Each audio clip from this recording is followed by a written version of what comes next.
Shalom Bapak Ibu terkasih dalam nama Tuhan Yesus Kristus. Hari ini kita akan mendengarkan lanjutan seminar keluarga bulan Desember tahun 2025 bersama Rokmo Eko Wahyu OSC. Keluarga sehat, fondasi kebahagiaan. Selamat mendengarkan. Karena itu yang akan saya bahas sekarang.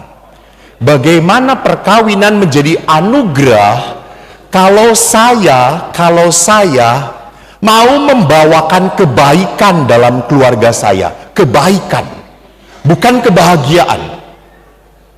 Maka kebaikan hanya bisa terjadi kalau mau saling berkorban. Perkawinan itu seperti membangun jembatan antara satu sisi dengan dua sisi. Kalau cuma satu yang turun, jadi jembatan atau tidak? Tidak. Dua-duanya baru bisa jadi jembatan.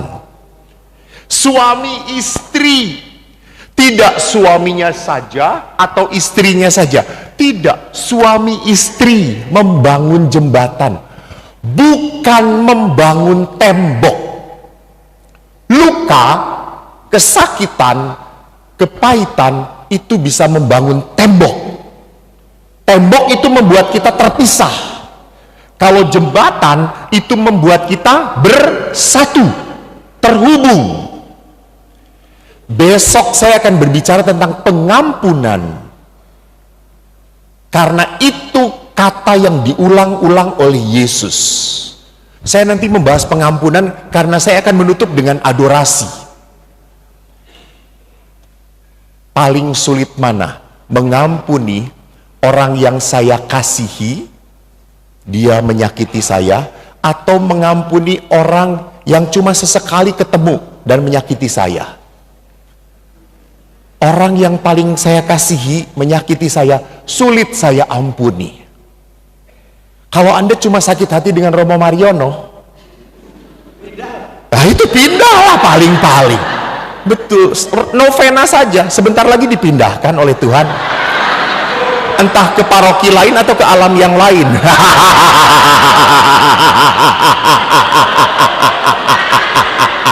Oh senang mereka, senang, kurang ajar Romo. Tapi kalau orang yang saya kasihi menyakiti saya, sulit banget saya memaafkan, sulit sekali. Saya pun besok akan memperlihatkan bagaimana saya akhirnya berdamai dengan ayah saya. Dulu saya melihat tentara itu langsung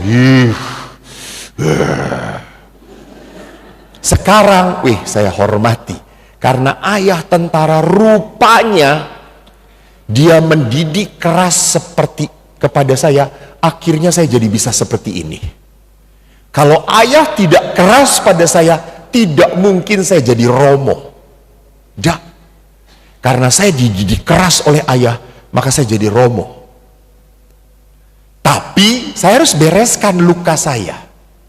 Nah, sekarang mari kita berbicara tentang apa? Bagaimana perkawinan itu menjadi sebuah anugerah.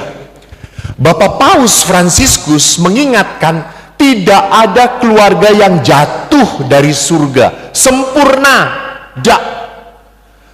Kita itu perlahan-lahan belajar mencintai dia kembali. Perlahan-lahan. Butuh proses. Karena Anda mencintai suami yang tidak sempurna. Dan suami, ingat, istri Anda tidak sempurna. Anda kesel pada istri Anda, jangan serahkan pada Tuhan. Tuhan pun kesel pada dia, maka dia titipkan kepada Anda gitu ya.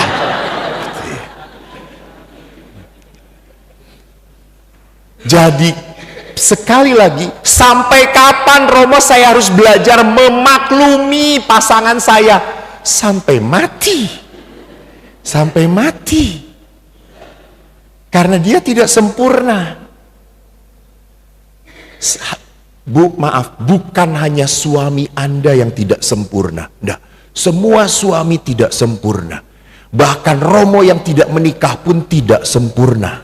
makanya dia tidak menikah. Pak, jangan berpikir istri Anda cerewet. Semua istri cerewet, cuma istri Anda paling cerewet.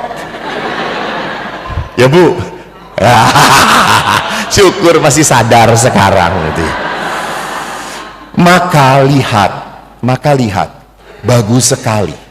Perkawinan itu tidak seperti hati, tidak. Perkawinan itu seperti salib. Itu salib. Maka saya selalu ngomong kepada anak muda, OMK. Mana OMK tadi? Pergi, dia sudah foto-foto pergi, kurang ajar. Oh itu tuh OMK. OMK, ini pesan dari Romo. Kalau kamu nggak siap menderita, jangan kawin. Kawin itu penuh penderitaan. Lihat saja bapak-bapak yang seusia dengan Romo, lebih muda Romo daripada bapak-bapak.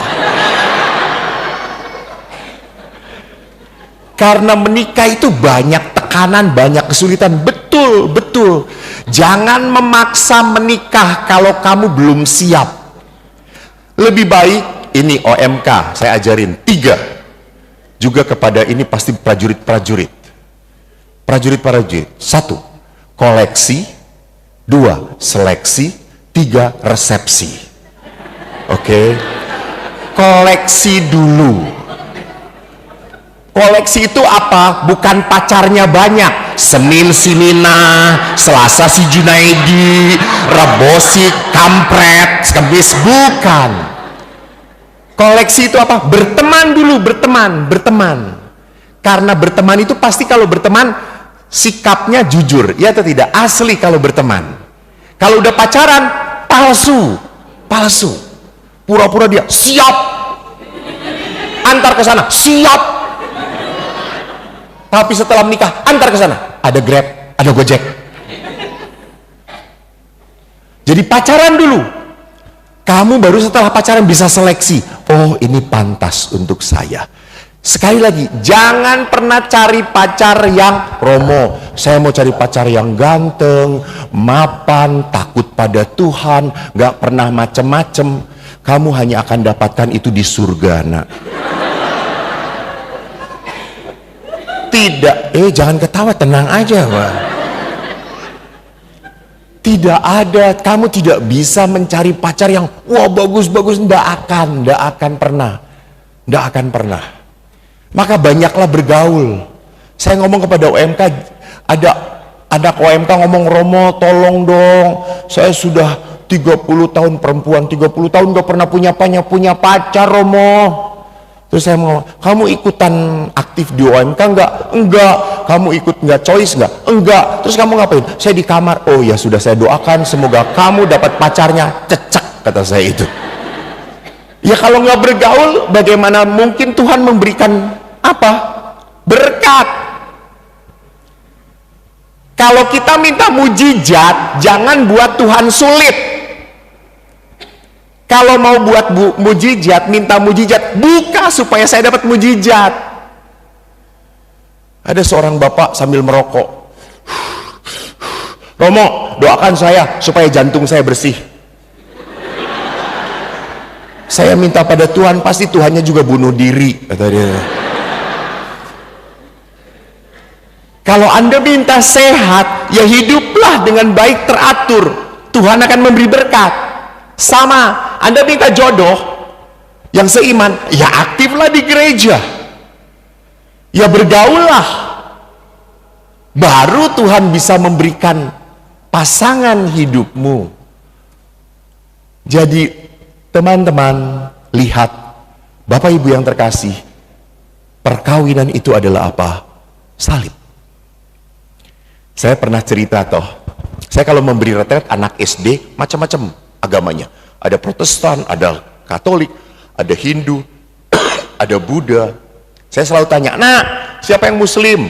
Saya Romo. Oke. Yang Buddha? Saya Romo. Hindu? Saya. Kristen, Protestan? Paling banyak biasanya. Saya Romo. Katolik? Saya Romo. Oke. Nah, kenapa kita Protestan, Advent, Pentakosta, Katolik disebut Kristen? Kenapa kita disebut Kristen? Lalu ada satu anak diangkat jari, Saya Romo. Ya, jawab. Kita disebut Kristen karena kita bukan Muslim.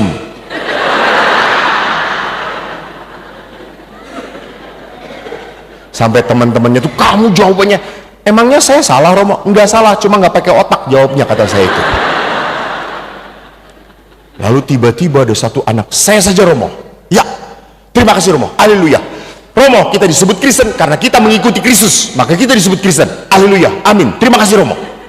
Wih, kamu seperti seorang pendeta saja. Memang saya anaknya pendeta Romo. Wow. Terus tadi yang blond itu anaknya prodiakon, saudara-saudara. Lalu akhirnya saya tanya lagi, nah kalau namanya pengikut itu di depan apa di belakang? Ya kalau kita pengikut itu di belakang, yang di depan itu namanya pemimpin Romo. Bagus. Kalau kita disebut Kristen, pemimpin siapa kita? Kristus. Bagus. Jadi kalau kita menjadi pengikut Kristus, pemimpinnya Kristus, kita ngikutin Kristus. Lalu saya tanya, nah kalau Kristusnya, Yesusnya ke kiri, kita kemana? Kiri Romo. Yesusnya kanan, ya kanan Romo. Kalau Yesusnya lurus, ya lurus juga Romo. Lalu saya tanya, kalau Yesusnya disalib? Semua anak langsung diem. Sampai saja, kalau Yesusnya disalib? Lalu anak prodiakon lagi angkat tangan lagi. Saya sudah ragu-ragu, ini mau ngejawab apa lagi nih? Tapi karena cuma dia yang menjawab, ya akhirnya saya tanya, bagaimana kalau Yesus disalib? Biarkan saja dia sendirian Romo yang disalib.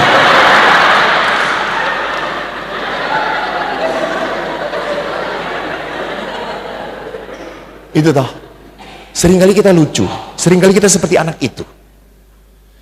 Kita cuma mau Yesusnya disalib. No, kita pun harus disalib. Ingat, ada 3 hal mengikuti Yesus. Ini susah. Enggak, gua kasihnya salib. Waktu Yesus berkata, barang siapa mau mengikuti aku, ia harus 3 hal. 1, angkat tangan coy, angkat tangan. Ya. Terus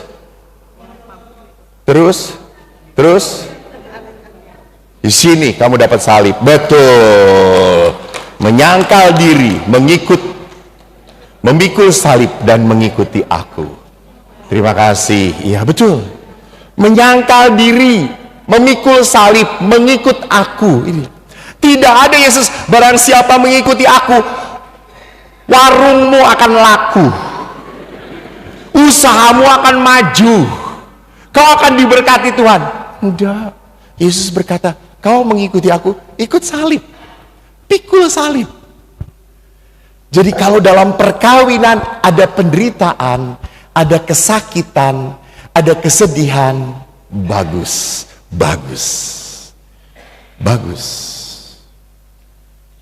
Normal. Berarti Anda menikah dengan suami normal. Kalau Anda sampai nggak sakit, berarti Anda abnormal. Nah, kalau perkawinan itu sebuah panggilan Tuhan, maka panggilan Tuhan itu pasti menuntut cara hidup yang berbeda. Karena apa? Tujuannya berbeda. Lihat seorang ABRI. Apakah ABRI ada jalannya yang kayak gini? Tidak ada. Lihat semuanya. Ayah saya ABRI.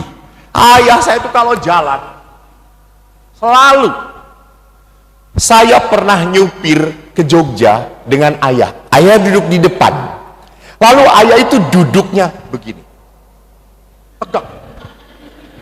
Terus saya ngomong, Pak santai aja gitu.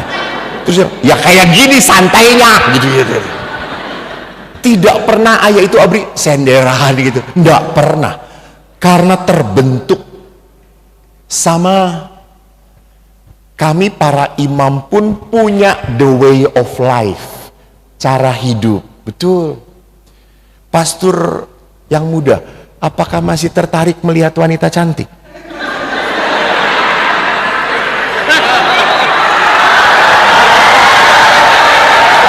Jangan pura-pura tutup ini langsung.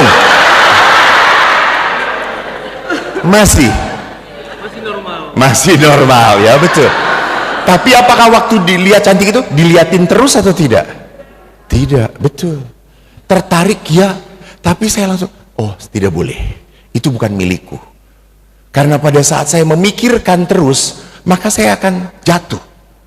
Sama frater Romo, saya tugas di Filipina, sekolah di Filipina, teman-teman saya cantik-cantik. Dan orang Filipina tuh kalau kuliah, itu di sininya naik, ininya turun.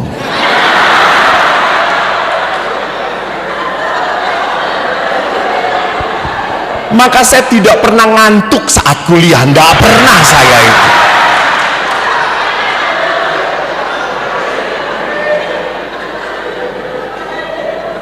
Dan mereka kalau ketemu pastor, itu orang Filipina, itu langsung hug.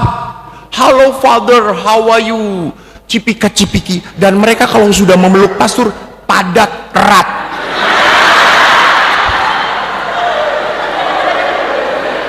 Beda dengan orang sini kan cuma gitu-gitu dong.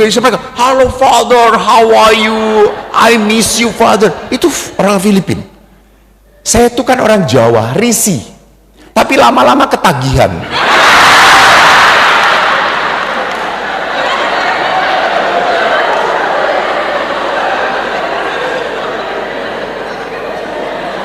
Normal kan?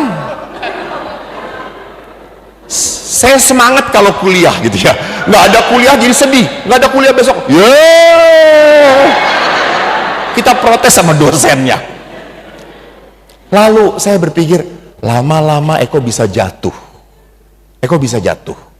Karena cukup banyak pastor yang keluar dari Filipina waktu sekolah juga. Saya berkata, udah nggak boleh kayak gitu. Maka saya akhirnya kalau ketemu teman saya, halo Father, enough, just shake my hand, salaman aja. Why Father? We are hug in Christ, hug in Christ, hug in Christ. Saya itu, kamu pulang tenang, saya pening. Tidak ada penyaluran, kata saya itu.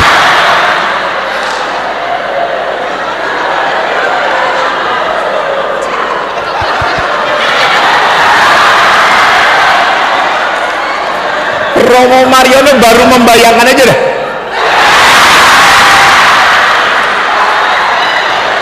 Baru membayangkan coy.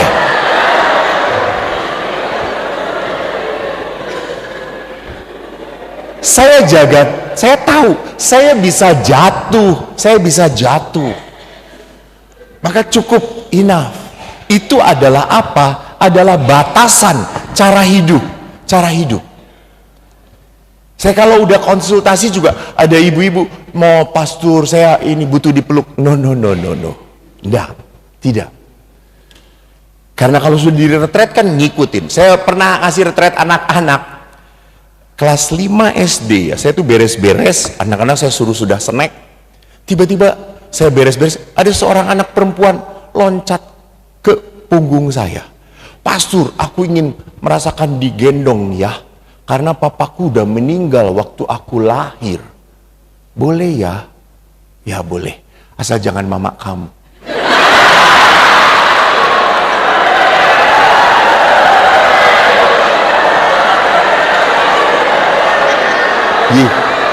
Saya bener kan? Lalu dia tanya, emang kenapa pastor? Kalau mama kamu pasturnya yang nggak mau, dia pastur nggak suruh turun, kata saya itu. Jadi perhatikan, itu the way of life. Ada batasan yang harus saya jaga. Maka lihat, tujuan perkawinan kemarin kita lihat, kebaikan. Maka demi kebaikan harus ada batas, tapal batas. Rumah itu kan ada batasannya pagar, ya atau tidak? Anda memasuki pagar itu udah memasukin rumah orang lain. Kalau tidak ada pagar ya pintu. Itu kan batasannya. Saya juga kalau bertamu, batasannya ya di ruang tamu. Saya nggak akan masuk ke kamar suami istri. Ada batasan. Jadi di dalam perkawinan ada batasan relasi antar pasangan. Ada batasan. Mana yang boleh, mana yang tidak. Mana yang akan menyakitkan pasangan, mana yang oke-oke saja. Ada batasan antara orang tua dan anak. Ada. Waktu anak kecil boleh diatur, boleh didisiplinkan, boleh. Tetapi setelah anak dewasa sudah tidak boleh lagi diatur. Saya hanya bisa usul. Menurut perasaan mami kok kayak gini, boleh. Tapi anak nggak ngikutin, bebas. Karena ada batasan. Ada batasan pasangan dengan orang lain sama. Ibu-ibu, boleh nggak suami Anda ketemu mantannya?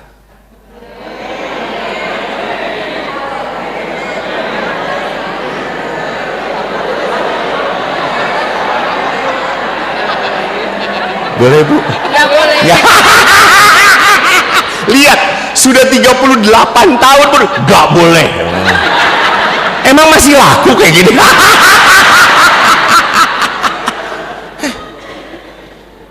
Bisa ribut kalau nggak diomongin boleh atau tidak. Nggak boleh, cuma ketemu doang, kan nggak ada apa-apanya. Elu yang nggak ada apa-apanya. Tapi lihat kalau sudah ngobrol dengan dia, rame banget. Kan istri perempuan kan selalu mikirnya panjang-panjang tuh. Tuh lihat. Ih, seneng banget. Ih, asik banget. Ih, asik banget. Ih, pasti jatuh cinta lagi. Gitu tuh.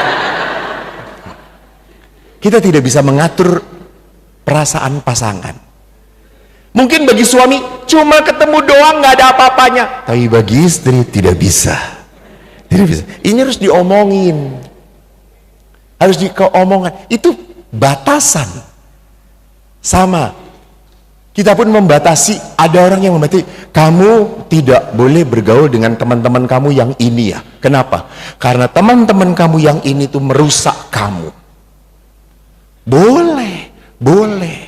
Karena teman-teman ini membawa kamu hancur hidup kamu. Dia yang ngajak kamu dugem, dia yang ngajak kamu judi, dia yang ngajak kamu ngobat. Itu boleh diatur seperti itu. Boleh. Demi apa? Kebaikan. Demi kebaikan. Kenapa saya kok diatur Romo? Karena Anda statusnya bukan singlet lagi. Anda udah doblet sekarang, udah double, udah berdua.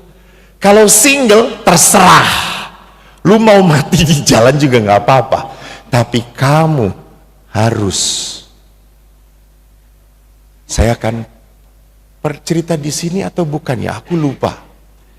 Kan saya kalau di Bandung diajak makan oleh umat. Dan umat tahu, saya paling hobi makan sate kambing. Pernah cerita di sini? Belum. Lalu ada umat mengatakan, Romo, ada sate kambing empuk sekali. Empuk. Oke, gas. Pergi, makan. Bener, empuk lumer lagi. Enak banget. Lalu istrinya langsung ngomong, Romo, tambah ya. Ya, itu. Tambah lagi Pak, tambah lagi. Itu suaminya baru 5, mau tambah 1 lagi, diinjek sama istrinya. Udah gitu. Jadi saya tuh makan kambing terus itu. Suaminya tuh cuma jilatin tusuk kambingnya.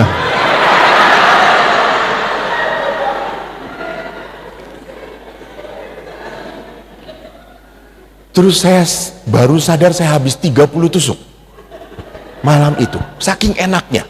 Nggak kerasa. Terus saya tanya, Ibu, kenapa saya kok ditambahin terus? Bapak kok nggak boleh? Romo, kalau dia sakit siapa yang repot? Saya yang repot.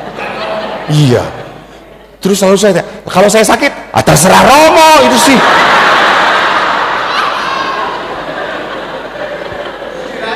Ya itu. Jadi lihat di sini. Kenapa kok saya harus punya batasan? Karena siapa yang ngurus Anda? Pasangan Anda sampai mati. Pak, berbahagialah. Anda itu walaupun sudah di kursi roda, gak bisa apa-apa, cuma keluar air liur, masih tetap diurus istri Anda. Betul. Kalau Romo sudah keluar air liur, panti jompo. Nggak mati-mati, suntik mati.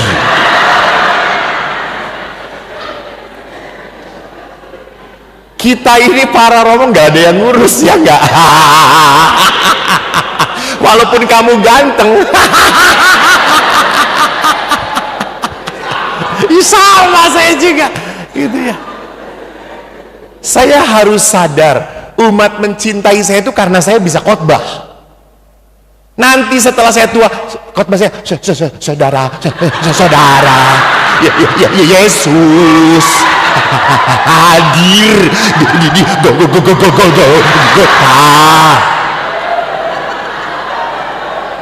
masih mau ngundang saya seperti itu? Nggak akan. Hai, nggak akan, udah mau mati.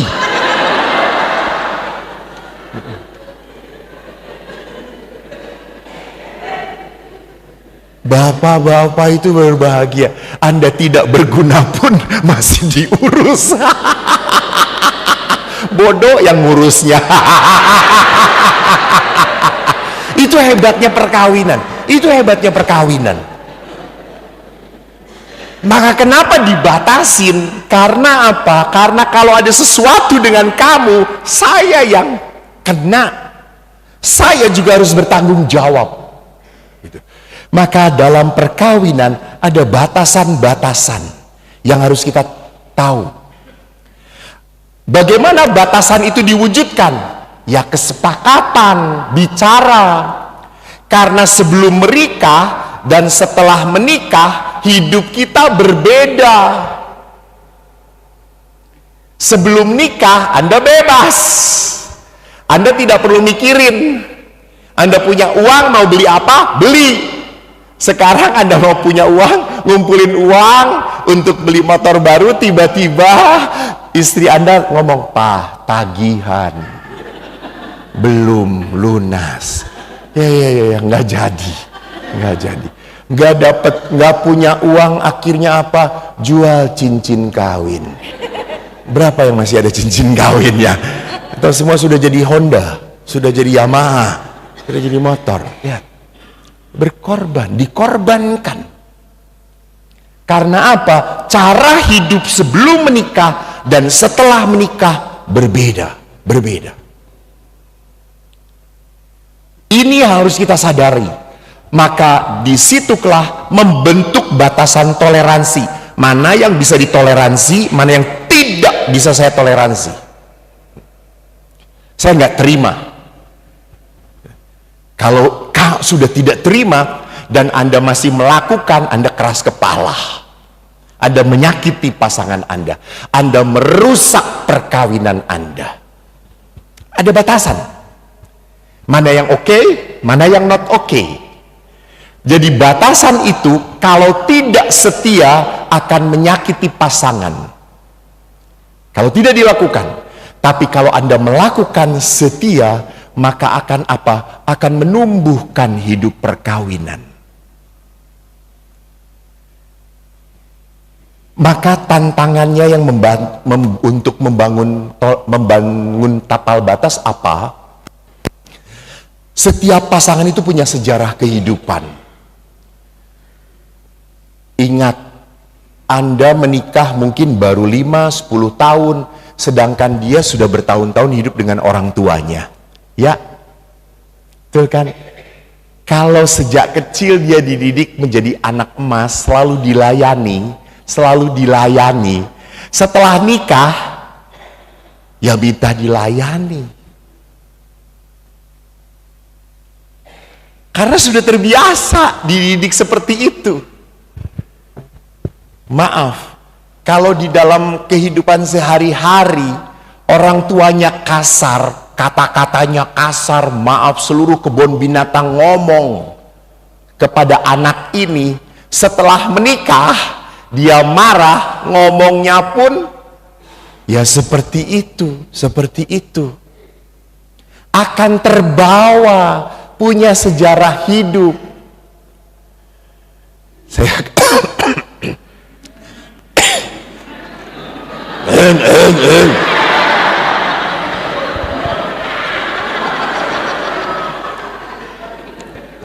Tuh lihat, cuma ngomong minum dulu, nggak ngasih minum, tapi minum dulu, gitu ya. Itulah karena nggak punya istri ya. Kalau saya ada istri langsung ngasih minum kepada saya. Saya pernah ada seorang mertua mengeluh, Romo, mertua ini Jawa, Solo, halus toh. Lalu dia ngomong, Romo, kami tuh di keluarga ngomongnya halus-halus, Romo, nggak pernah bentak. Kalau nyuruh juga, ayo pergi, tunggu, jangan cepet-cepet, halus, Romo. Lah anak saya ini perempuan, selalu ndak pernah dibentak. Dia kawin Romo dengan Batak, Romo. Tiap hari dibentakin, Romo. Saya tuh tahu ngomongnya keras sekali. Tolong Romo nasehatkan suaminya supaya ngomongnya pelan dikit, jangan dibentain anak saya. Lalu saya datengin lah pertama-tama kepada anak ibu ini yang perempuan. Nah, kamu udah nikah berapa tahun? Ya 3 tahun, Romo. Kamu menikah dengan suami Batak ya? Iya, Romo. Pilihan siapa? Saya sayang sama dia, Romo. Tapi kamu setiap hari dibentakin ya? Enggak, Romo. Memang dia ngomongnya keras, Romo. Malam hari juga kalau ayo cepat buka, kamu di atas, aku di bawah, gitu ya. Ya sudah. Apa itu? Buka kitab suci, kamu yang atas, saya bawah. Ya Allah, ini mikirnya kemana-mana ini ya. Tuhan, hancurkan roh-roh jahat dalam hati dia, Tuhan.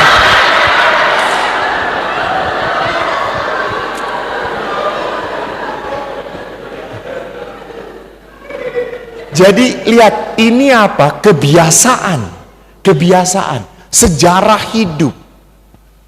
Ada seorang suami yang apa? Dididik oleh ayahnya, lu laki-laki harus kerja. Jangan sampai istri anakmu kelaparan dan kekurangan. Kerja. Papa juga kerja. Memang dia lihat papanya kerja terus. Sampai berhasil, betul, kerja keras. Dia nikah dengan seorang perempuan dari keluarga yang sederhana, yang selalu kumpul, bareng, tenang, nyaman. Menikah dengan laki-laki ini, dia sedih. Memang dia punya segala-galanya. Dia sudah punya anak. Tetapi suaminya tidak punya waktu main bersama anak-anak dan dia. Romo, suami saya itu kerja terus. Dia tidak punya waktu untuk kami. Saya tuh sudah berkata, Pak, cukup. Kita udah punya mobil 2, rumah kita sudah punya sendiri, kita punya pembantu, sudah cukup. Enggak, saya harus kerja. Papa saya ngajarin kayak gitu. Mengerti maksud saya? Ini ada sejarah yang kita harus mengerti. Kenapa suami saya kok kayak gitu? Kenapa istri saya kok kayak gitu? Pasti ada latar belakangnya. Ada latar belakang yang apa? Mencetak dia. Maka di situ perlu didiskusikan, perlu dibicarakan supaya apa?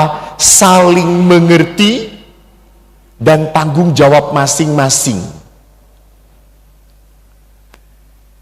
Jadi memang kita harus belajar bicara. Ingat, love without communication is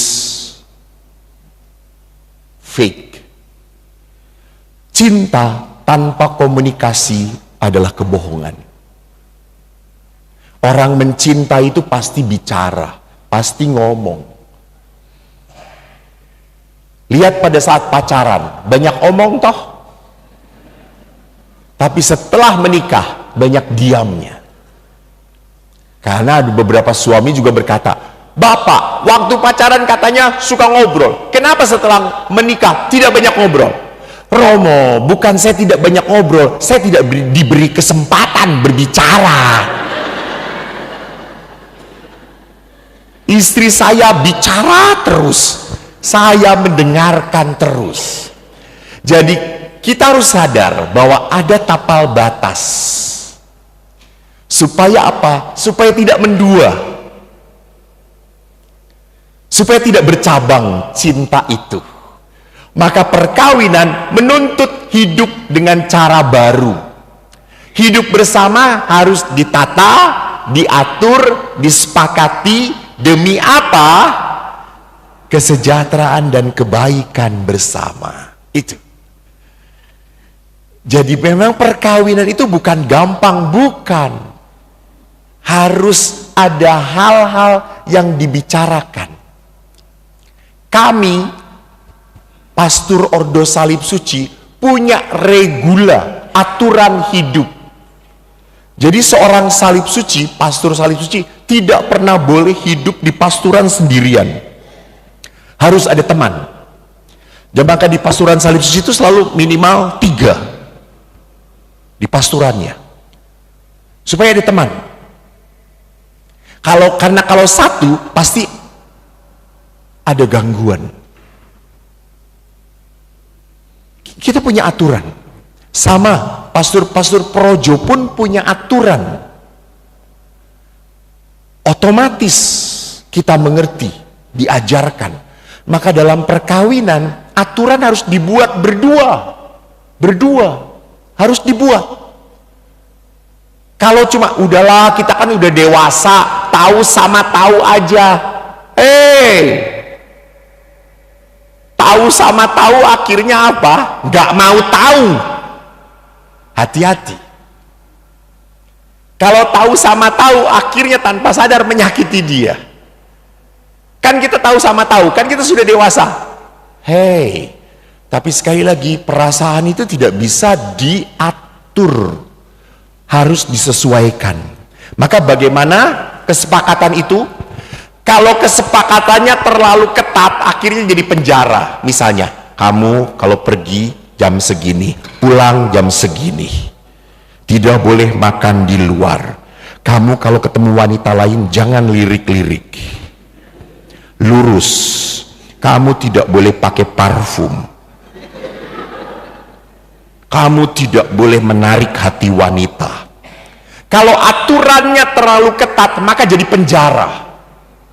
Tapi kalau tidak ada aturan sama sekali, maka akhirnya apa? Tidak ada hidup bersama. Tidak ada kedekatan. Maka aturan dalam hidup bersama harus ada. Harus. Kalau tidak, bebas nggak jelas. Maka rumah ini akan jadi apa? Hanya stasiun. Mampir, tidur, makan, kencing, buang, mandi, keluar lagi. Karena tidak ada aturan. Kami di pasturan pun ada aturan. Makan 3 kali bersama-sama. Doa bersama-sama. Harus diatur. Para pastor pun kami diatur. Kami harus doa bersama, misa bersama, makan bersama. Karena kita keluarga. Maka sama, keluarga Anda pun harus diatur. Tidak bisa makan sendiri-sendiri, doa sendiri-sendiri, jalan sendiri-sendiri. Terserah, kamu punya urusan masing-masing. Maka itu bukan keluarga, itu terminal. Rumah itu jadi terminal. Bukan home sweet home. Jadi sekali lagi, kalau kita mengatur, apa keuntungannya? Justru kita akhirnya banyak berdialog, bicara, ngobrol. Menurut kamu bagaimana? Anak kita sedang pacaran dengan muslim. Boleh enggak? Gimana? Ini didialogkan. Anak kita diajak bicara. Kamu sekarang sedang jatuh cinta ya dengan yang muslim. Kamu oleh mama dididik sejak kecil Katolik. Kamu kenapa jatuh cinta? Apa yang membuat kamu jatuh cinta? Dialog, bukan tidak. Mama papa Katolik, kamu sejak kecil Katolik. Tidak bisa. Kamu menikah dengan beda agama, bukan anak mama papa lagi. Menyedihkan, menyedihkan. Kok atas dasar agama menyakiti orang lain? Tidak ada. Tidak benar itu. Atas dasar agama mengusir anak. Apa itu ajaran cinta kasih? Itu bukan ajaran cinta kasih. Anda egois. Anda berpikir kalau sama kita akan selamat sejahtera sampai surga. Hai.